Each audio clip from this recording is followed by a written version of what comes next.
In 1913, a brilliant engineer gazed eastward at this landscape, the great gorge of the Columbia River. His name was Samuel Lancaster, and his job was to build the first Columbia River Highway, generally considered the finest human work in this supreme place of nature. Standing here, I realized the magnitude of my task and the splendid opportunity presented. In that gorge to the east were hidden waterfalls and mountain crags, dark wooded fern-clad coves, and all else that a wise creator chose to make for the pleasure and enjoyment of the children of men. Instinctively there came a prayer that we might have sense enough to do the thing in the right way, so as not to mar what God had put there.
More than 6 decades after Lancaster began his work, we have ample reason to be grateful for the standards he set.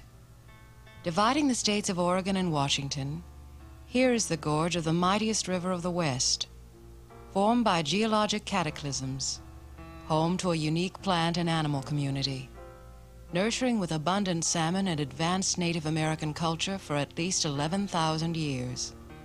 This is a tree-clad Yosemite of 5,000-foot escarpments, a temple of nature.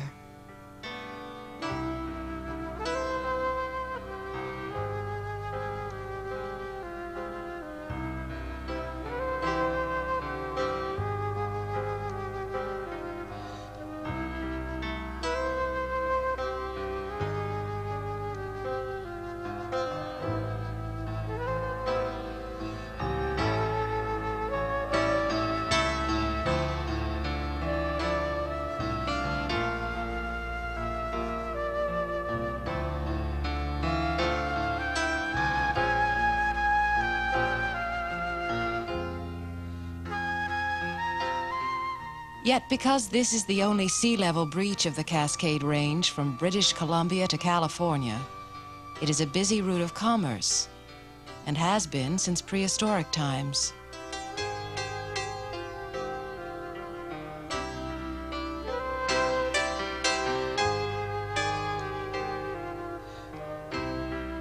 The Columbia Gorge is a paradoxical landscape.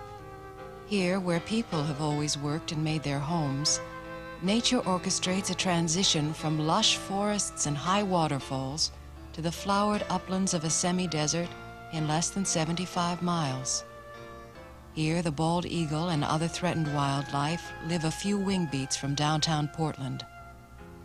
Plant types normally found as far apart as desert and alpine tundra coexist near sea level. Among the 800 species are nearly 60 considered rare, endangered, or threatened. Some exist nowhere else on Earth.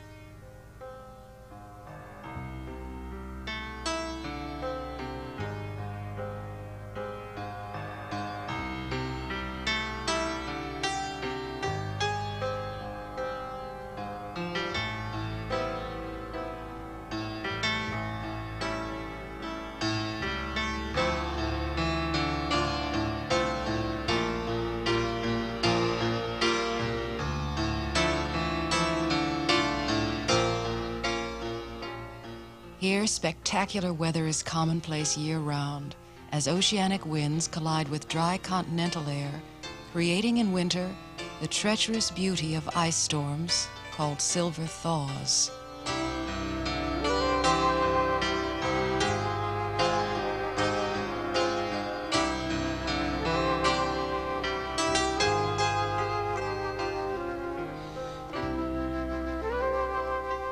All this is within a day's outing for the million inhabitants of Portland and Vancouver. Yes, this is an urban backyard. Make no mistake, all this grandeur is ours to protect, or destroy in a few years if we care to. That is why, as we begin an imaginary journey through the time and space of the Columbia Gorge, we do well to see it for a moment through the eyes of the man who brought the first highway to this place.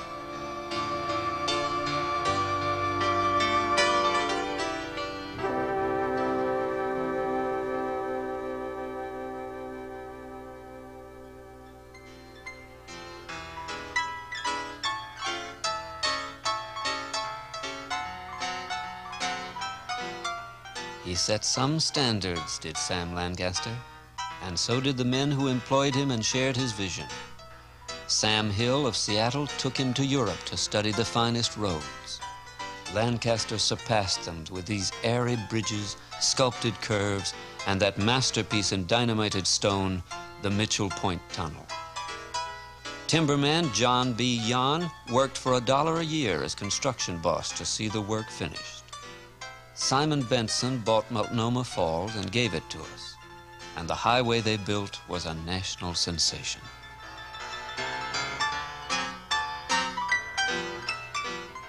These men and their followers knew they were the stewards of a miraculous place.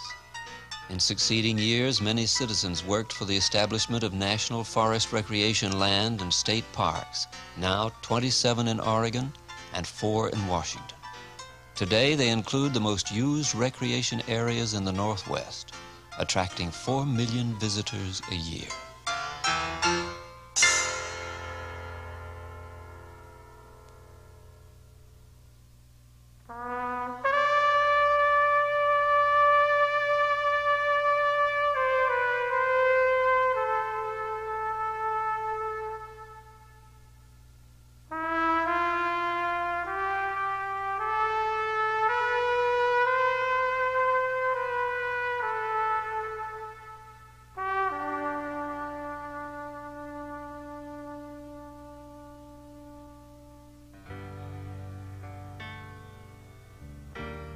This is the house Sam Hill built at Maryhill, with the great arid sweep of the eastern Columbia Gorge behind it all the way to Mount Hood on the west. We have come only 75 miles from Lancaster's vantage point, yet this landscape is as different from those misty, forested crags as Hill's astonishing palazzo is from the rough stone of Lancaster's scenic highway. Grandiose and assertive as it is, Sam Hill's castle is just an accent point in this vista, a gatekeeper's cottage to a much greater architecture, revealed to us in extraordinary detail in the vast cross-section of the gorge itself.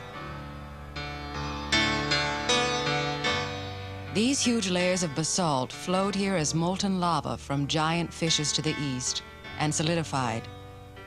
Much later, the hardened flows were thrust upward into a great arch, the creation of the Cascade Range. But the Columbia cut the arch faster than it could rise, as it has cut this volcanic landscape for at least 30 million years. Much more recently, Ice Age floods completed the architecture of the gorge. Glacial dams holding giant lakes in Montana broke, unleashing catastrophic floods down the Columbia. Time and again, their waters slammed into the gorge, scouring its walls 1,000 feet high and leaving tributaries hanging in air, forming one of the world's greatest concentrations of high waterfalls.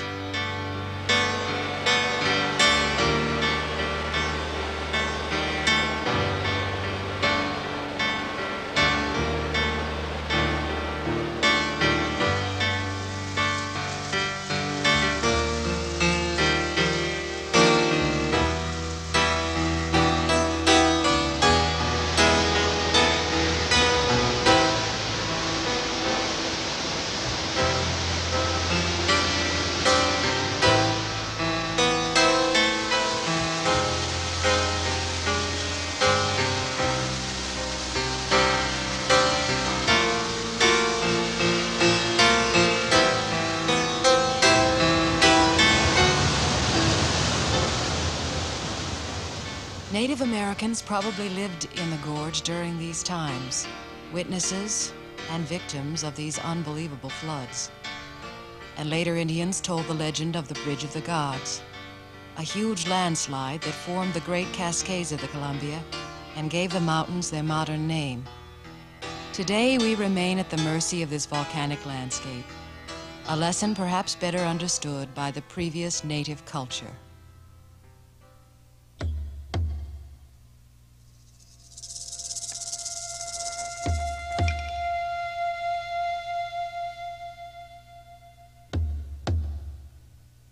The petroglyph called "She Who Keeps on Watching" still overlooks the long narrows now flooded by the Dalles Dam. But for thousands of years, this was the prime fishing site. Salmon made the gorge the metropolis of the Indian Northwest. In 1805, Lewis and Clark, having just crossed the sparsely settled continent, found themselves in the midst of an almost urban culture of perhaps 8,000 men, women, and children, in dozens of gorge villages and camps. Around the Dalles was a trade center for thousands more. Buffalo robes from the plains, dentalia shells from the coast, obsidian from eastern Oregon, seeds and plants from northern California were among the many goods that flowed through the gorge. This trade enriched a complex culture that over the centuries inspired a varied and symbolic art.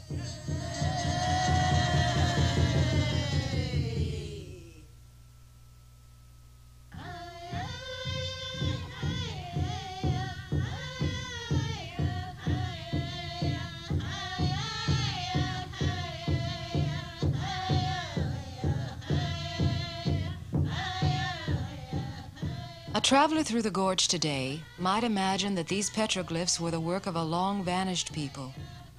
But although their villages are now flooded by the waters of Bonneville and the Dalles Dams, the descendants of these first gorge people continue to fish at traditional sites, returning from nearby reservations for the salmon harvest. Nonetheless, by the mid-19th century, the dominant native cultures had been disrupted by wars, disease, and displacement from their homelands as settlers poured into the gorge. Then she who keeps on watching witnessed a different history of the gorge. The Oregon Trail ended at the Dalles, 60 miles short of the promised land of the Willamette Valley. Wagon trains that set out from Missouri in April had to face the gorge in the season of snowstorms and 60-mile-an-hour gales. November 9. Waves dashing over our raft, and we already stinning ourselves with provisions.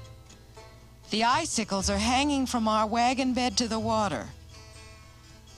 Tonight about dusk, Adam Polk expired.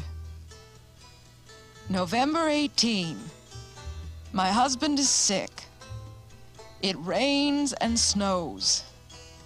We start this morning around the falls with our wagon. I carry my babe and lead another through the snow, water, and mud almost to my knees. I have not told half we suffered. Elizabeth Gear was a widow by the time she made it through in that winter of 1847. In spite of the hardship and in spite of sporadic conflict with the Indians, the pioneer flood increased. To accommodate them and the gold miners, loggers, and fishermen who followed, ingenious men tamed the gorge. 1850, Oregon Steam Navigation Company launches its first stern wheeler. 1851, first wooden portage railroad replaces the wagon road Elizabeth Gear traveled. 1861, first steam locomotive, the Oregon Pony, puts the mules out of work. 1878, huge fish wheels are introduced that can scoop up salmon at 68,000 pounds a day. 1896, the Cascades are bypassed by navigation locks. Trains and ships ply the length of the gorge carrying food, lumber, wheat, gold, and people. Before a man or woman could grow old, the ordeal of the pioneers had become a comfortable outing. But the advances of progress have been a mixed blessing in the gorge. The once abundant salmon are now near extinction. Time and the ravages of a later, cruder technology have left a mere fragment of the old Columbia Highway. The road's remnant near Hood River now leads only to a dump and gravel mines in what once was, and could be again, parkland. Mitchell Point Tunnel was senselessly blasted during construction of the interstate freeway. Even Beacon Rock, famed sentinel of the gorge, narrowly escaped obliteration for use as river jetties. And the greatest change of all, the Columbia itself, has been pooled into a series of lakes to serve the needs of an industrialized society. But the gorge today, after the works of the 19th century and the successively larger highways, railroads, dams, and industry of the 20th, still retains its essential character. It is a world-class natural wonder, its sweeping vistas and exquisite details of wild nature accessible to all. For this, those of us who live in and visit the gorge owe a large debt to the class of 1915, that generation of powerful men whose idea of development included conservation. Schooled by 19th century art to venerate nature and by religion to think of themselves as the servants of nature's creator, they began roads and parks that were a synthesis of technology and nature, of people and the landscape they inhabit.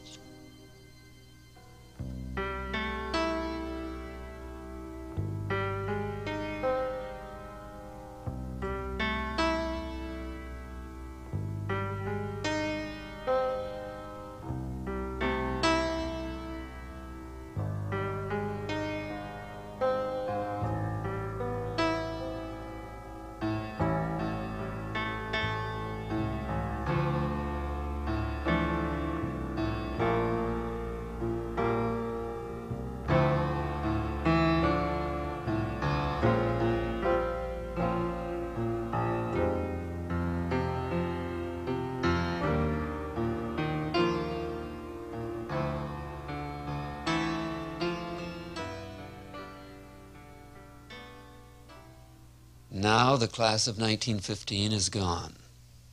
Like them, we stand today at the beginning of a new era of developmental pressure on the gorge. Like them, we need both its spiritual and material resources. But we are not a small group of powerful men. We are mill workers from Bingen, wheat shippers from the Dalles, fruit growers at Hood River, office workers from Portland and Vancouver. We are Indian fishermen, loggers, ranchers, construction men and women, executives, housewives, and merchants. And, for better or worse, we are the custodians now. And our challenge is awesome. The increasing pace of technology and civilization now threatens the very essence of the gorge. Consider, As the Portland-Vancouver metropolis expands, the new Interstate 205 bridge will rapidly transform these pastoral rolling uplands facing Crown Point into accessible suburbia. Communities inside the gorge work hard to attract new industry. Towns must strengthen their economies, but how much commercial growth can the gorge sustain?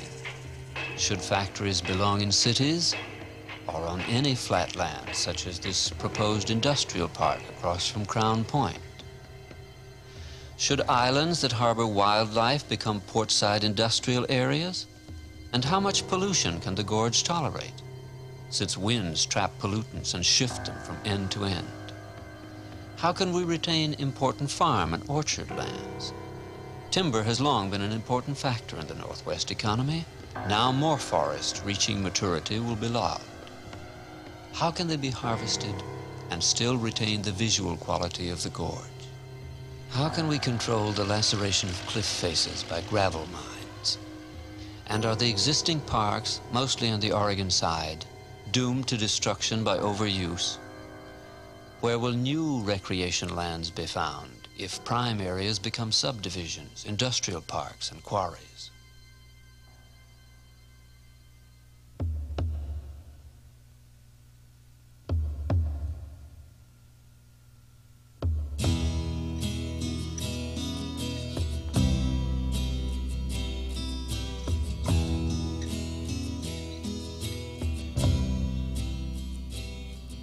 These are haunting questions, but perhaps the most pressing question of all is, how will we, the new keepers of the Columbia Gorge, exercise our stewardship? Who speaks for future generations and for the gorge itself when we have divided its management among 2 states, 6 counties, and over 50 differing jurisdictions? None truly speak for the gorge. To do the thing in the right way, so as not to mar what God had put there. How easily the class of 1915 seemed to grasp the paradox of humanity and nature. They understood that the preservation of essential values can coexist with the need to earn a living. Perhaps the legacy of Benson, Yan, Lancaster, and Hill is not too far, after all, from the legacy of the Gorge Indians. It is time to put aside the differences between conservationist and developer, between gorge dweller and city visitor, and rediscover in this still beautiful place the qualities that draw us all to the Columbia Gorge.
One thing is certain. Now she who keeps on watching, who saw the Indians in their thousands, who watched the drawn faces of the pioneers, who knew the fishermen, the loggers, the builders of dams and railways. She who watched the establishment of parks and the millions who have flocked to them. And she who will see what happens in the Columbia Gorge when it is a special place for our children and our children's children. Now, she who keeps on watching, watches us.